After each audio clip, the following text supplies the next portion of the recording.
ابھی آپ کا تو تذکرہ ہی کوئی نہیں ہے سوائے اللہ کے، کسی کو نہیں پتا کہ میں کس کو بھیجنے والا ہوں اور کیا کرنے والا ہوں ان کے لیے. لیکن آدم علیہ السلام کو اشارہ کر دیا کہ تیری نسل میں میرا محبوب آئے گا، تو اس پہ ایک دفعہ درود پڑھ بھائی، یہ تیری بیگم کا مہر ہے.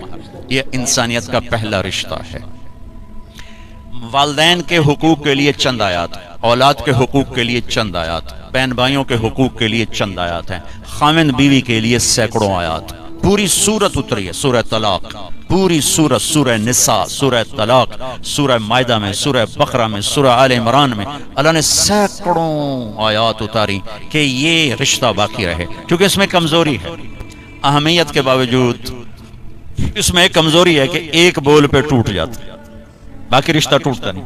میں اپنی ماں کا فرما بردار ہوں یا نافرمان ہوں، ماں بیٹے کا رشتہ نہیں ٹوٹتا. باپ کا باغی ہوں یا باپ کا خدمت گزار ہوں، یہ رشتہ نہیں ٹوٹتا.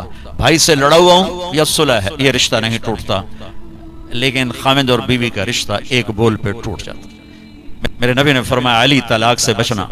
جب طلاق دی جاتی ہے تو اللہ کا عرش کانپ اٹھتا ہے، اللہ کا عرش کانپ اٹھتا ہے. جب بیجا طلاق دی جاتی ہے، ضرورت کے تحت تو طلاق رکھی گئی، لیکن جیسے آج کل کی طلاقیں ہو رہی ہیں تو اللہ کا عرش کانپ اٹھتا ہے. میں اسلام آباد سے آ رہا ہوں تو وہاں ایک بچی ملی مجھے، کہا کہ مجھے طلاق ہو گئی کہ سسرال والوں کا تیرے ابے گڈی تا دیتی کو نہیں، چل واپس.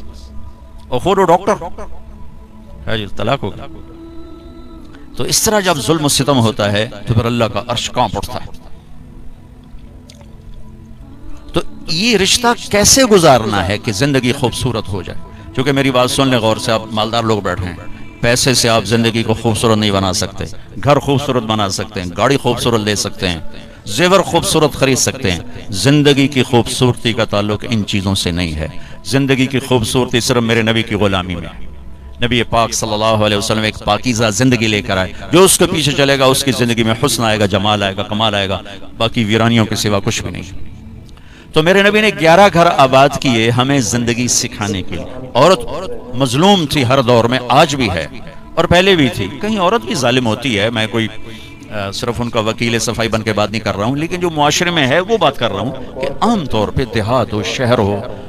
ہمارے یورپ کی عورت تو بڑی بیچاری مظلوم ہے، نہ وہ ماں ہے، نہ بیٹی ہے، نہ بیوی ہے، نہ بہن ہے، کچھ بھی نہیں. ایک ٹیشو پیپر ہے، استعمال کے اٹھا کے پھینک، استعمال کے اٹھا کے پھینک.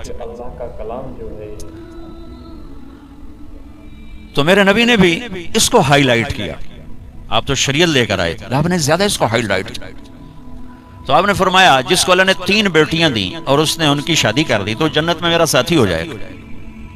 تو ایک صحابی نے عرض کی یا رسول اللہ اگر 2 بیٹیاں ہوں؟ تو آپ نے کہا جو 2 بیٹیوں کی شادی کرے گا وہ بھی جنت میں میرا ساتھی ہوگا. ایک نے کہا یا رسول اللہ اگر 1 بیٹی ہو؟ اللہ اس کا بھلا کرے.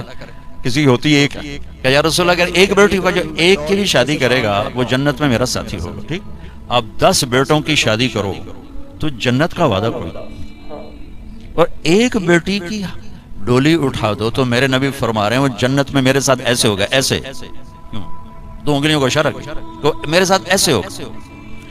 اس کی کمزوری کی وجہ سے کہ وہ پستی ہے. تو میرے نبی نے مختلف مزاج کی عورتوں سے شادی کر کے خوبصورت زندگی پیش کی، نمونہ پیش کر کے تشریف لے کے.